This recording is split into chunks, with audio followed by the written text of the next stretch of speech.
How do you build a personal brand as a freelance translator? Coming up.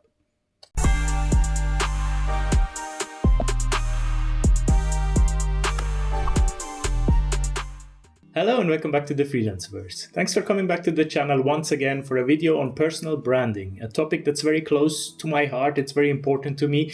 It's the reason I show up, make these videos weekly. I try to get this point across to many people starting out right after university. Personal branding is a must nowadays for any freelancer, for any business realistically, but especially for freelance translators, because it's very hard to stand out, and you can only stand out if you do something different and if you make yourself visible online. So personal branding is very much linked with your visibility online. It's basically, it's in the definition, I would say, because we lead online businesses, so online marketing is part of your personal branding. So I created here next to my laptop, sometimes I will glance there, I have 10 steps how to create a nice personal branding online. And I want to go through all of them. I don't have a script today. I will just go through the 10 steps and, explain a bit the thought process that went through my head when I created the Freelanceverse and my personal brand of Adrian Probst, the language communication and how they interconnect throughout the 10 steps. So the number one is create your brand, as in find a name and find a branding and an imaging that you want to portray with your personal brand. The name is very important, but not as important as people think, right? Some people spend, hundreds of euros. They consult people online what the name should be. In the end, for your business, for your language business, I always would opt to just go with your name, because in the end, you are a freelancer, it is your personal brand. It makes sense to make you the center of your branding, because then your name is getting recommended to people. Your name is the name that is coming up. It's also the reason, by the way, I have my language business in my name and then the Freelanceverse YouTube channel. But if you look at any of my videos, if you look under this video right now, there's the Freelanceverse and it also says my name in the channel, right? That's by choice, because it reinforces people reading my name and connecting it to the videos, connecting it to being a Swiss German language professional. I would always somehow, some way or the other, have your name in your personal branding, because it has a long-term effect when people see it week after week. So probably the best option, if you go for something like a YouTube channel or a blog or whatever works for you, more on that later, I would have a nice name that kind of creates a meaningful connection to the audience, plus your personal name. So for me, Freelanceverse was very like a spur of the moment decision. I just thought I don't want to necessarily link this too much to translation. I want this to be a space for freelancers in general. In the end, down the line, now I'm doing this for 6 years, it turned very much into a freelance translation corner of the internet. I had, thoughts or ambition to make this more general freelancer space, but in the end, it's not what I really wanted to do. I wanted to make this very targeted and a one-stop shop for translators around the world to find this YouTube channel whenever they Google anything related to translation. I wanted to be the Freelanceverse to come up everywhere, and it kind of worked, I would say. So I wanted to create a universe for freelancers. I combined the two words and it became the Freelanceverse. That's essentially how the name was created. And then over the years, I worked hard to try to connect my language business, my personal name, my personal name brand with the Freelanceverse, so they are interconnected. So whenever someone thinks of the Freelanceverse, they should think of my name as well. That was the goal. And I hope it worked in a way. Lately, this year I have not really worked a lot on marketing or outreach, etc. But over the last, I would say, like between 2022 and 2025, this was a big priority of mine to get these names out there. Which leads me to the next step, is set yourself clear and attainable goals. And that was one of my goals. So in your personal brand building, you should have 2 specific goals. You should know exactly who you want to talk to, who you want to attract, and what you want to put out there. These are 2 goals that should be clearly defined and clearly attainable as well, right? You don't want to suddenly say, okay, I want to have the biggest LinkedIn channel in the world. I want to have the biggest, sales funnel to my website in the world. Set us attainable goals, right? For me, with the YouTube channel, the goal was to create 1 video a week for a year and to potentially reach 1,000 subscribers. That was my goal from the get-go. then it evolved into things, and you can always reassess your goals, but you should have a small attainable goal when you start your personal branding, and link it also to your business, to your language business, because in the end, what you do with personal branding, it's all marketing. It's passive marketing that in the end should pay off in your language business. So you can also set goals there. If you're already an established translator, you can, for example, say, okay, I'm going to start my personal branding journey, and in a year, I want to see how many leads I got from this thing that I'm doing on the side. You don't always know if the leads really come from there, so it's measurable, but it's hard to measure sometimes. So you will need to have some leeway in there, but try to set yourself clear goals. And then define your target audience. So once you know what you want to do, define clearly who you're targeting. Now for me with this YouTube channel, it's actually interesting. I'm not really targeting my clients, right? Even though it's always in my signature of my emails, so the clients can go check it out, and it still creates social proof and credibility in their eyes. The target of my content is not my clients necessarily. And that's a choice that I talk to some colleagues that sometimes tell me you should make more videos for your clients and, like showcase your portfolio and stuff. It would be a strategic move probably. I can't really tell you why I don't want to do it. Bottom line, short answer, I don't want to do that. I want this to be a resource for us, for freelancers, for translators, but it still works both ways. So I often get still replies from my clients saying, "Oh, I've seen this in your signature. That's really cool what you do for the community and stuff." So it still creates some kind of social proof, but the actual content for me is targeted towards our colleagues. I want this to create a nice feedback loop. I give my information. I'm not saying it's valuable or anything. I'm just whatever I learned over the years, I share with the community, and I get a lot from it back as well, right? That's kind of the idea of this channel and philosophy that I try to follow in my life as well.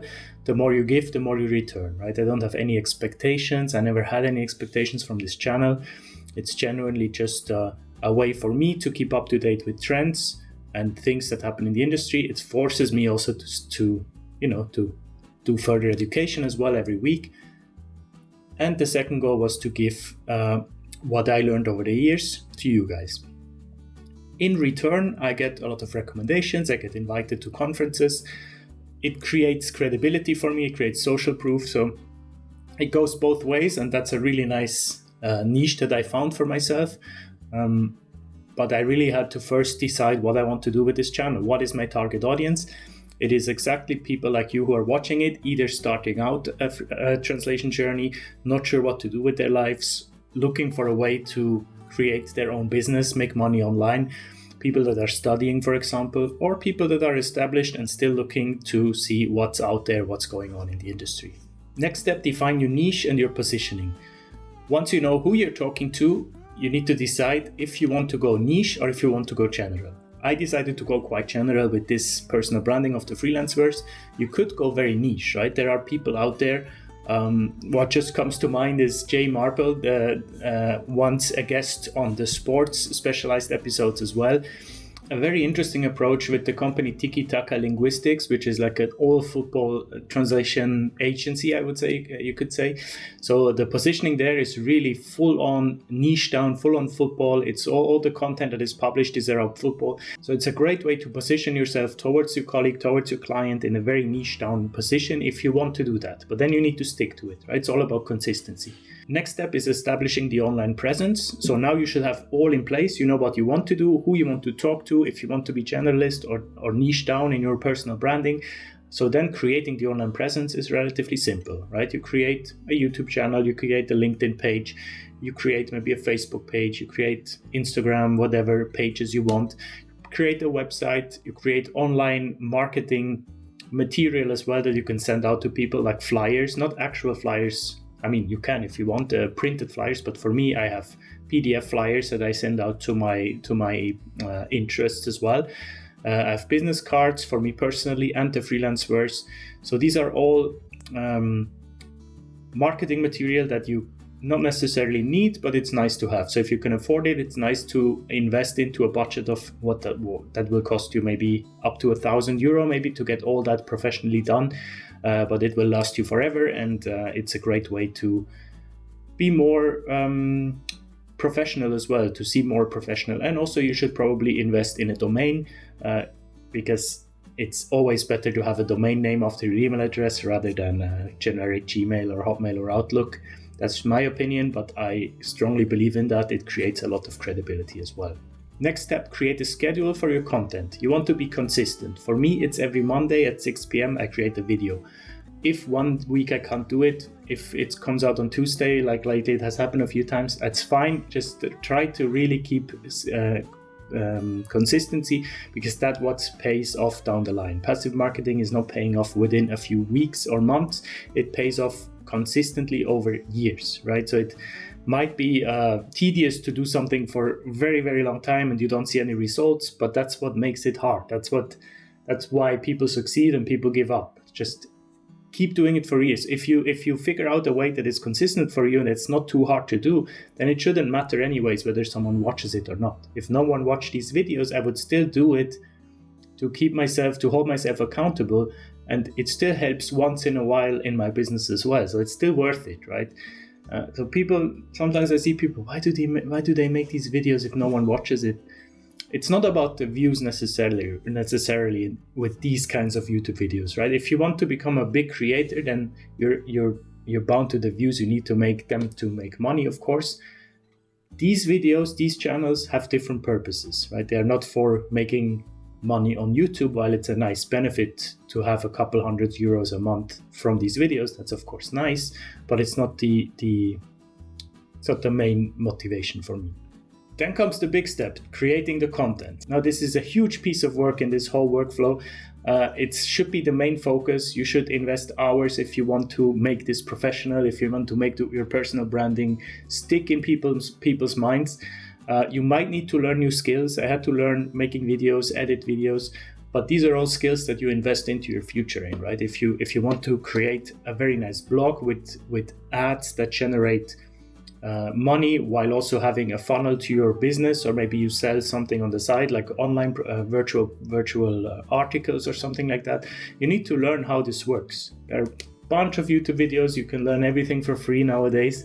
That should not stop you from creating your personal branding and to have the funnel in place. So don't just make something because you think it's nice, but think how it works. Think how you can convert back into your language business.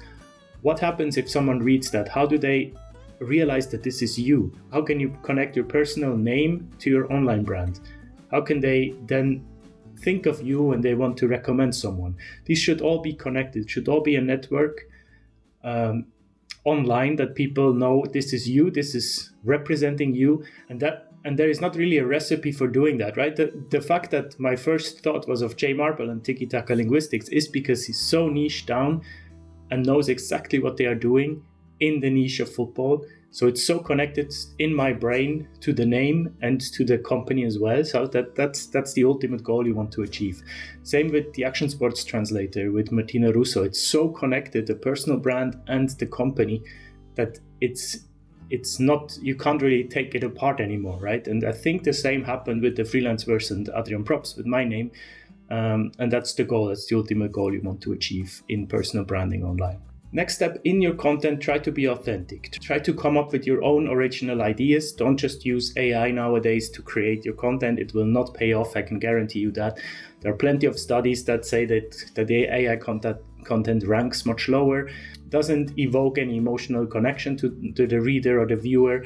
While sometimes I really try to completely not use AI, but sometimes I use it in content creation, or more like in content ideation, to come up with a few different angles and perspectives.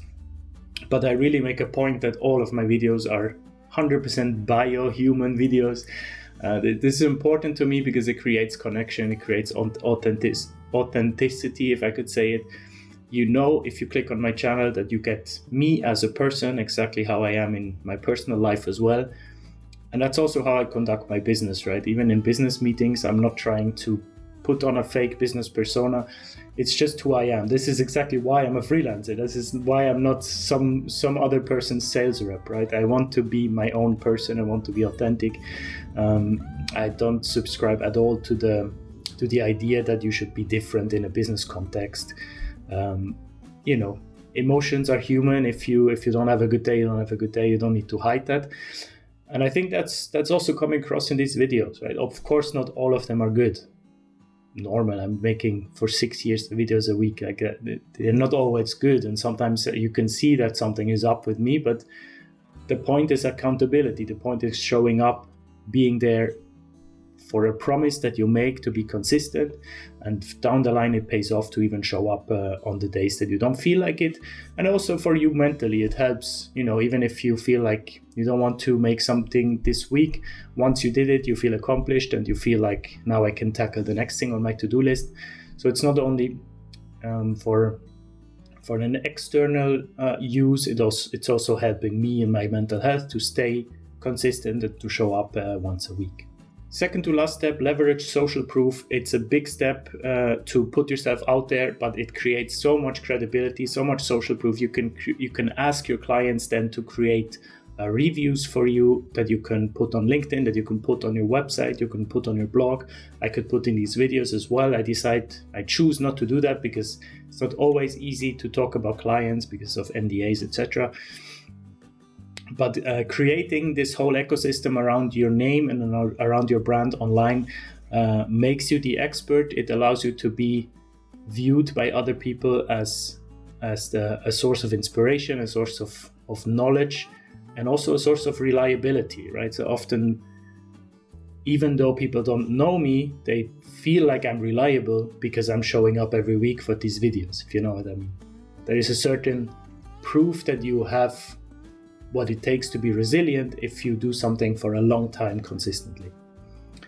And the last step, number 10, be patient. Please be patient. Do not give up after 2 months, 3 months, a year of content creation, of personal branding online. Just decide what works and then stick to it. And then, as I said, it doesn't need to generate anything. It's your personal branding that needs to be consistent, whether someone sees it or not.